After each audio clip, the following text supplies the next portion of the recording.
Hey everyone, and welcome back to the Magnetic Goddess podcast. I'm your host, Amy Lee Westervelt, and today, I have the most amazing guest. I am gushing so much because this gal, I have read her book. It has changed my life. It has changed my clients' lives. It's changed my children's lives. And no, I am not exaggerating. I have Aypril Porter here with me.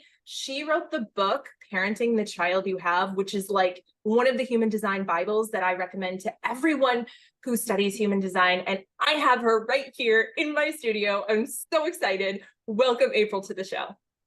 Thank you. I'm glad to be here. Thanks for inviting me. Absolutely. Yeah, no, I'm happy to. And I'm like stumbling over my words. You guys, I always tell you that like I don't care about celebrities. I could care less about what Rihanna's wearing or what Beyonce's dancing about. But you get me like a thought leader that like I've read their book or I respect and my tongue turns to liquid and I'm just like so excuse my excitement. Okay, so where do I want to start? Let's see. How about what made you decide? Oh, I didn't even say what you are. You're a human design reader and an end of life doula. And one of my favorite human design readers, if I may say so myself. So, what made you decide to specialize specifically in parent-child relationships in human design? Like, where did that come from? That's a really good question. I think it probably just comes from my own life experience, right? Like the things that we are challenged with the most is where we go looking for answers. And so I had a challenging relationship growing up with my dad. And I think that there were always a lot of questions like, why couldn't he understand me? Why did we not get along in so many different ways? And then other times we really did. And so I think that that was a real challenge for me. And so this was kind of always like, this is always the shadow work that's coming up for me, right? Like all the parent-child stuff. And then I had kids. And it was like all of that childhood stuff came back up for me, and I had to look at it deeper. And then my kids, and I didn't know human design until my kids were, gosh, probably 7 and 5 or so, or 6 and 8. I don't know, somewhere in there. So I spent all this time early on trying to prove myself, trying to do all of the things that I thought I was supposed to do. And I burned out. I hit total rock bottom. Like my adrenals were tanked. I couldn't get off the couch. Like I had a 2-year-old and a 4-year-old, and I was like, why can't I do this? And I was always striving to get back to that level of doing. And I didn't understand at that point that I was a projector. And so I was trying to keep up with the generator pace of life, not knowing that that wasn't what I was supposed to do. And so even as I healed and I regained my energy and my focus and all of these things, it was still like I was still striving for, how do I get back to that level? And so human design freed me in that. And then I started to notice, once human design came in, I was like, oh, I'm a projector. My 2 kids are projectors. My mother's a projector, and my dad is a manifesting generator. And I'm like, oh, okay. So there's big differences here. And as I started to pull those apart, I realized there is so much to this, and I want to share this with people. Because if I had known this as a teenager, oh my gosh, how different would my life have been? Or when my kids were babies, I could have done things so differently, and I could have resourced myself differently. But I was in this trying to prove that I could do it all, kind of space. And that didn't work for me. So I just don't want to see other people try and live outside of their design when life can be so much easier. Yeah, it's so true. And what you said really resonates for me as a mom. So I have 5 kids. I don't know if you know that. And my youngest has special needs, but human design is an ever-present theme in our family. And I owe a lot of that to your book because it was really easy to just kind of go, okay, that's this kid, right? Like hold on, I gotta do the math. I have 3 emotional, I had 3 emotional authorities. That's the word I was looking for. And so, obviously it's like, you look at them and you're like, that makes sense, right? Like the outbursts and things like that. But it's interesting to me to see, we have a whole house full of twos. Like there's so much two in this house. And then we've got a 5-1 and a 3-5, and everybody else has some kind of two. My husband's a 2-4. So it's like so much hermiting going around. But at the same time, 3 of my children are 6-2s.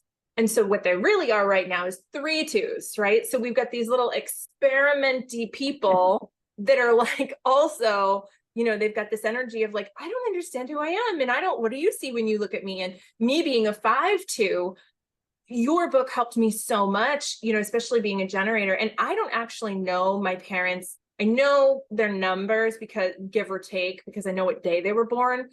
Back then they didn't keep track of times, right? So I really don't know what their actual types are, but just knowing like that, what it must have been like to have a generator child, what it must have been like to have a child with an open heart. I mean, so many of my kids have an open heart. My husband has an open heart. And it's like, when you recognize that worthiness block that's just like innate, you're like, oh, okay, so this isn't a deficit to my character. This is something that like I'm here to tackle. I'm here to learn. Clearly, this is something I wanted to grow from in this lifetime, you know. And I kind of think of it like we're sitting up there with Source, and we've got this like laminated book full of like different, you know, designs to pick from of what we're going to come here and be. And I just imagine myself sitting up there being like, well, I really want to be something, you know, something relatively easy, but I really want to be a sacral generator. So I guess I'll take the 5-2. Like I can just imagine myself having this like concessionary conversation. All that to say, yeah, I totally resonate with what you said.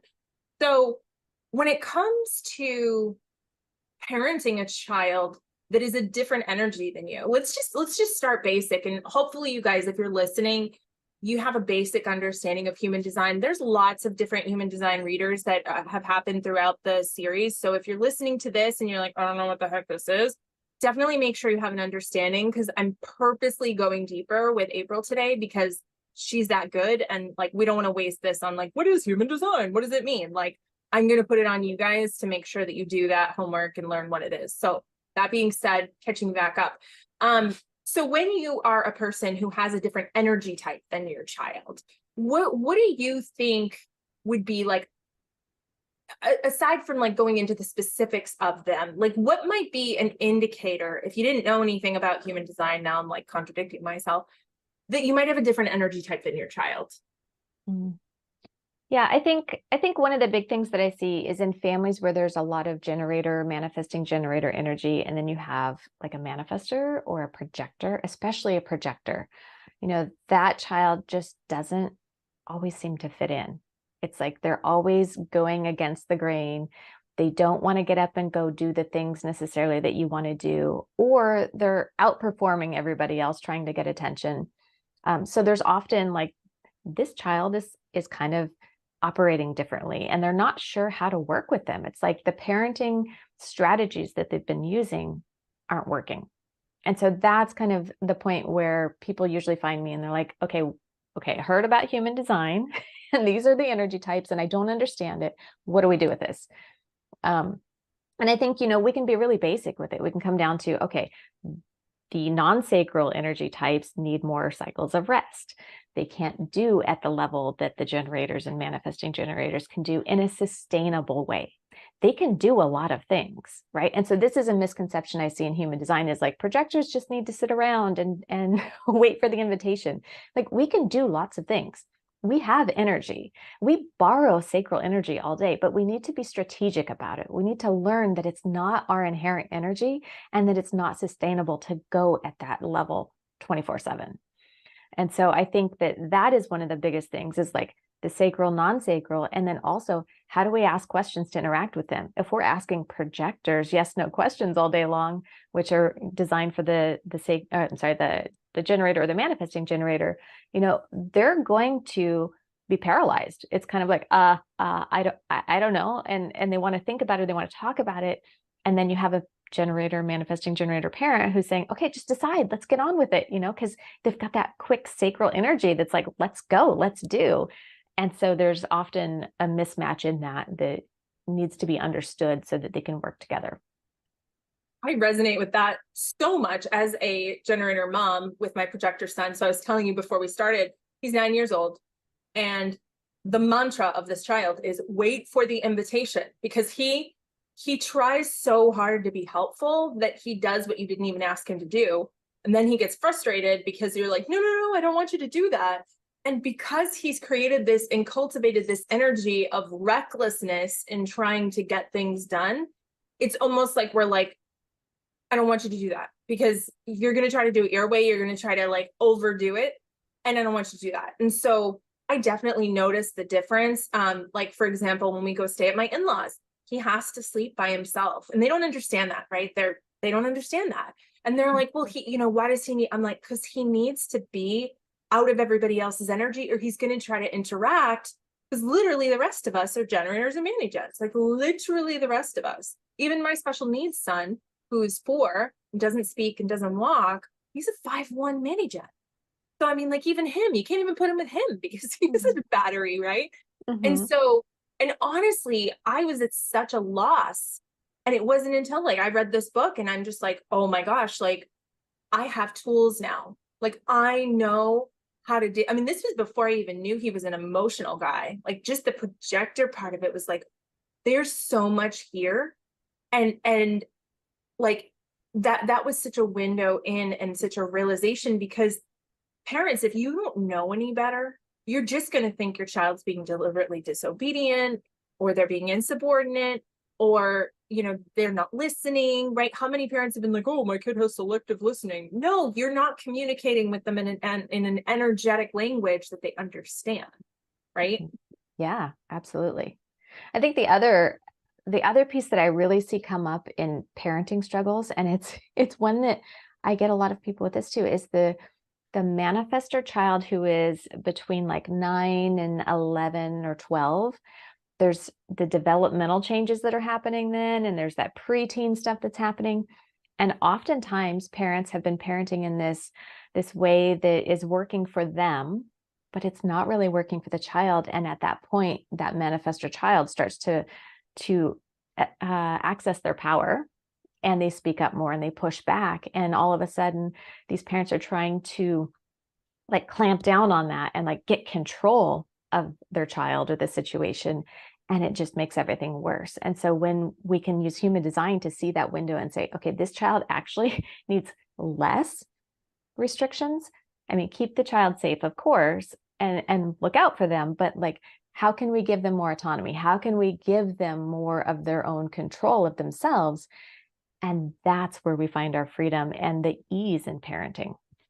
Yeah, exactly. I mean, when you think about it on a soul level, we're all in this one room schoolhouse called Earth. And even though we have the illusion of our children being little and we take care of them, they're on their own soul journey. And we're all together in the classroom, right? It's like you're a 4th grader, maybe energetic, maybe on a soul level, they're the 7th grader and you're the 4th grader. You don't even know. We just have this difference of time, or the illusion of time, that creates this thing that like we're older and we're wiser and all these things. And so, yeah, it's so true. Like we have to be able to recognize that there are different energies, just like different languages, like different, you wouldn't be like, oh, you speak Chinese, like that's inferior. Like you'd never do that. You'd be like, oh, okay, we got to find a way to communicate. But I love that. I have a question that I didn't even know that I had until just now. So especially when it comes to Ra's work, he kind of lumps in the Manny Gen with the Gen. He calls them all generators. We hear the term pure generators all the time. One thing I want to know is, as a generator parent with children, I have 3 children and a husband who are all manifesting generators. It's very easy, according to Ra, to be like, oh, well, we're all generators. But there's this extra aspect of those people in my family that doesn't resonate for me. But I'm not really sure how to articulate that. Like, what would you say would be like a good practice for me as a generator, not lumping in my kid? I do have one child who is a pure generator, but like everybody else, like what would you say would be a good first step for me to kind of bridge the gap between the way I look at the world and the way they look at the world? Yeah. So I think when I feel into the generator energy, it is usually, and this depends on conditioning, right? So it's usually a more stable energy. It's consistent. It's like like doing the work, plodding along, doing the work, finding your focus, and going about life. And the manifesting generator energy is all over. It's very busy. It's a very busy energy, especially as a projector, for me to take that in. Like, there are very aligned manifesting generators that feel very grounded, but a lot of manifesting generators for me feel very ungrounded because most don't know human design. Most haven't done the deconditioning work. And so they're living in a world that tells them to go and do and to see things through to the end. And so there's this like self-imposed, I'm not doing a good enough job, I can't follow through kind of pressure that gets put on them. And so I think that the difference there is that they are designed to do lots of things and they are designed to try lots of things, but it doesn't mean they're always going to finish them. And so the generator also isn't always designed to finish them, right? Like, you can quit when your sacral says, I'm done, but that quitting and trying lots of things happens at a faster pace with a manifesting generator. So they can cycle through a lot more things more quickly. And I think that's a big difference there. Which feels like not having follow through to a generator, right? Like my kids who all want to quit karate all of a sudden, and I'm like, we've invested all this money and you're getting all the way to your blue belt, and they're like, yeah, and they're all mini gens, right? So, well, one's a generator, but she just goes along with it. So that makes a lot of sense. And yeah, I definitely feel that, because and also being a 2 myself, there's so much grounding in my, like, being a 5-2 generator. Like, there's such a foundational piece of that, by the way, you want to talk about deconditioning, I sure as hell had to find that, because being a generator and not being grounded is like being a live wire, right? And so really, and I don't know if I told you, I didn't tell you, but I used to think I was a 5-1. I had my birth time wrong. I had an old birth chart. So I spent the first 2.5 years of my human design study thinking I was a 5-1 and feeling like, why do I never want to be around people? Why do I feel like more of an introvert than an extrovert? Like, why is this not resonating for me? And it wasn't until I was like, wait a minute, this is based on an old birth chart, bumped me up, a half an hour, but it was enough to flip into that too. And now it all makes sense. And it's like, I've come home in such a beautiful way. And as an adult, to be able to say that is beautiful, but to catch it at a child's age is like, I mean, what a gift, right? Speaking of that though, so because we have this, kind of like how kids grew up with social media and we didn't, and so you see the differences. So we have an awareness of human design and the profiles and things like that. And so we can kind of see what those look like from an adult perspective. What would you say, like, to some people who think that certain profiles are maybe harder, right? Like that, like if you're a 5-1, you're probably going to have a hard time with projection. You're going to potentially be burned at the stake. Or, when you're a 3-5, my daughter's a 3-5, and it's like, oh, like that's good luck, right? People just kind of look in there like good luck. Or a 6 who, you're not really going to come into your own until you're 50. What would you say to the parent who's got a baby or a child who's got that, and now we know what that means out here? How do we kind of like reverse engineer that to not mean what we're all kind of feeling it as adults? Did that make sense?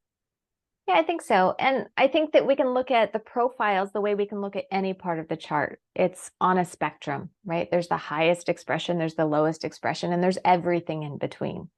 And so when we look at a child, we look at somebody who is new, right? Like, this baby is new. They haven't been conditioned yet by the world. So we can assume the highest expression of that element of the chart. We can teach them to stay in that highest element of the chart and not have to fall into this lower expression of it. We can teach them that, like with the 5th line, people will project on them. And obviously when they're little, we use different language than they're projecting on you, but understanding that not everybody is going to see the truth of who you are. And that's not a reflection of you. That's often something that is hurting inside of them.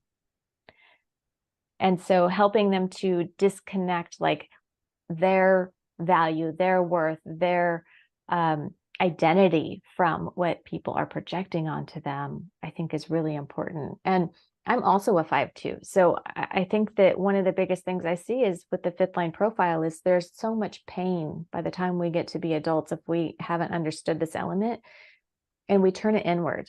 we turn it in on ourselves and say, what's wrong with me? Why do people behave the way they do to me? Why do they treat me this way? Why do friendships implode? It's like, what has happened here? And we really, it's interesting because we want to do the work, right? So we're like going inside and we're looking like, well, what did I do wrong? What is something I could have done differently here? While the other person is still projecting like, you did this wrong. But really, it's often the other person has work to do, and we're just kind of showing that, we're bringing that out to the surface so that they can do that work if they choose. And if they choose not to, then we have to walk away and say, I'm not willing to be your whipping post. Right. So teaching our kids from a young age, like, you don't have to endure that. If somebody is not treating you well, you don't have to endure that. And I think, coming from our generation, like I'm 40 years old, right? So coming from our generation, we had parents, some of us, many of us had parents who, number one, obviously they didn't understand our human design, let's be real, but also they didn't understand the value of emotional safety. And so when we would go through what we would go through, which they didn't understand to begin with, they would throw a nice healthy blanket of shame over it, to use David Baldrick talks about unshaming. And so it's not even enough that we went through what we went through, but then it was almost like it was negated, or it was like discounted, like, oh, I'm sure it's not that bad. Or I bet, they didn't really know, like it probably doesn't upset you that much. Or how would they say it? Like, you're being dramatic. You're so sensitive, right? Like you're so like, to an emotional authority, to hear that incessantly and to think, I mean, I'm not an emotional authority, I'm a sacral, but just imagine being a little kid, in the 80s, in the 90s, and hearing like, oh, you're so emotional. Like, you're just so, it's like, yeah, I was born that way. Like, that's who I am. And so having this awareness as parents, being able to kind of do that unshaming work before it ever gets started, saying to my son, I totally understand that you get frustrated that we don't let you help, and we love to let you help, but it's got to be help that is in alignment with what we're trying to do, and so being able to say, like, I understand how you feel, and I want to process this with you, rather than, oh, you shouldn't feel that way. I think that really goes a long way too. And that's why it's so important that parents do this work, but also it does so much to go back and heal our child's selves. Mm-hmm. Knowing and understanding how much my parents didn't freaking get me helped me heal a lot of things that I thought were, Amy Lee did this wrong, or Amy Lee did, like I wasn't this, or I wasn't that, or I was to this. And it's like, no, that was my five. That was my, like the moment I remember growing up, and everyone around me thought that I hung the moon. Like, people were just like, your daughter, she's, oh my gosh, Amy Lee, blah, blah, blah, blah, blah. And like, people would just be in wide-eyed, adults wanted me around. They wanted to hear me talk. And my parents were like, she's all right, I guess. And I was just like, this is so weird that I have all of this love and adoration from over here.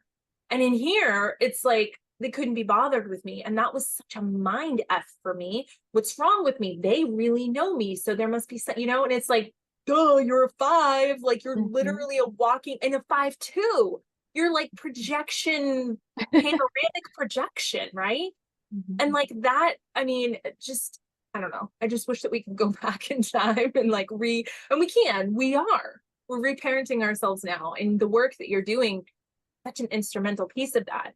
So, of course, I want to let you comment on that because I'm a generator and I'll just keep going. So comment on that. Well, to back up, I was going to say that, there was a saying that I heard a lot as a kid, and you maybe heard it too, was sticks and stones may break my bones, but words will never hurt me, right? Like, that is such BS.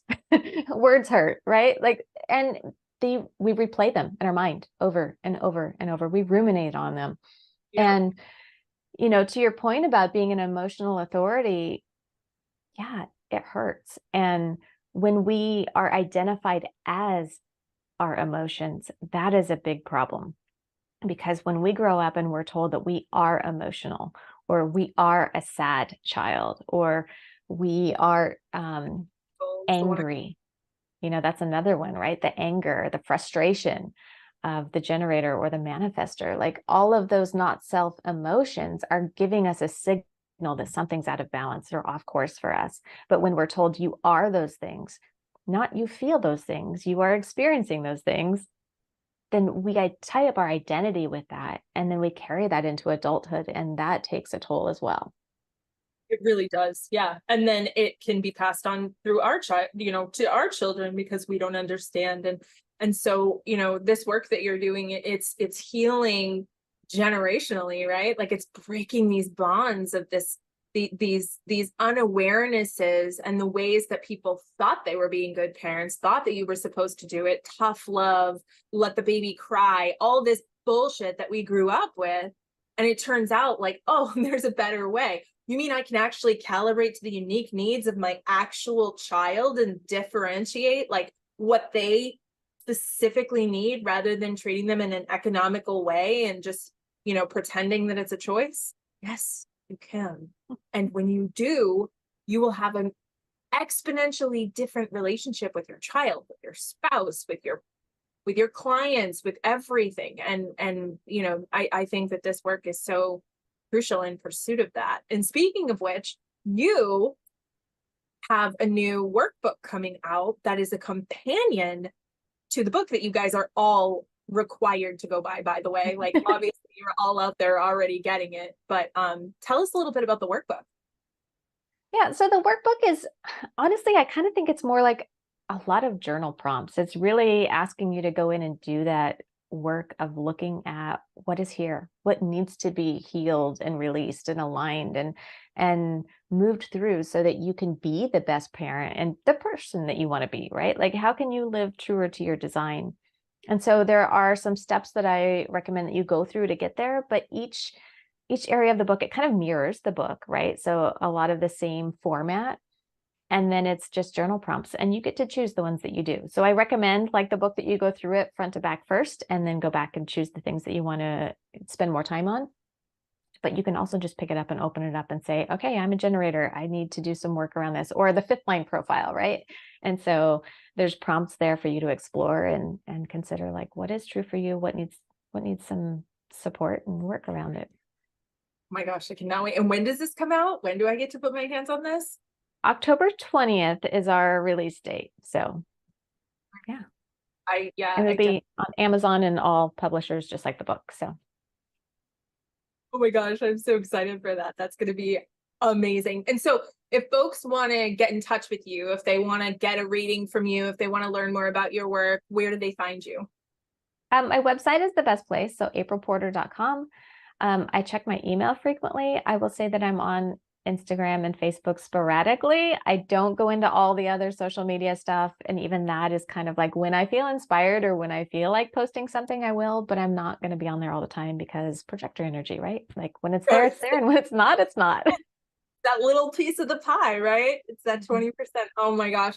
April, this has been amazing. And I commend you on being able to handle my like generator energy. It's probably gonna give you some like 7 cups of coffee. You'll be up until 2 o'clock in the morning, so I apologize. No, you're good. You're good. I actually really enjoy being in the presence of generators, especially. I really like the energy and it feels good. And I know when I'm done how to take care of myself.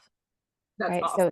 So there's a little bit of self-care that happens, when you're going to go into, and actually I don't feel it right now, but like sometimes the Manigen energy is like big and I'm like, okay, I got to book some time after so that I can decompress. And that's fine because I prepare for that. Absolutely. Absolutely. Oh my gosh. This has been amazing. I appreciate you taking the time to chat with me today. You guys have any other questions for her? You can reach out to her on all of the places that she mentioned. Definitely grab her book. It's available on Kindle. It's available in paperback. Like I said, it's a reference material for me. I use it all the time, support clients with it. I recommend everybody read it. So definitely grab that. And thank you again so much for being here, April. It's been a pleasure. Yes, thank you. Absolutely. And that'll do it for this week's episode of the Magnetic Goddess podcast. Until next time, may you be happy, may you be healthy, may you be safe, and may you be at peace. Namaste.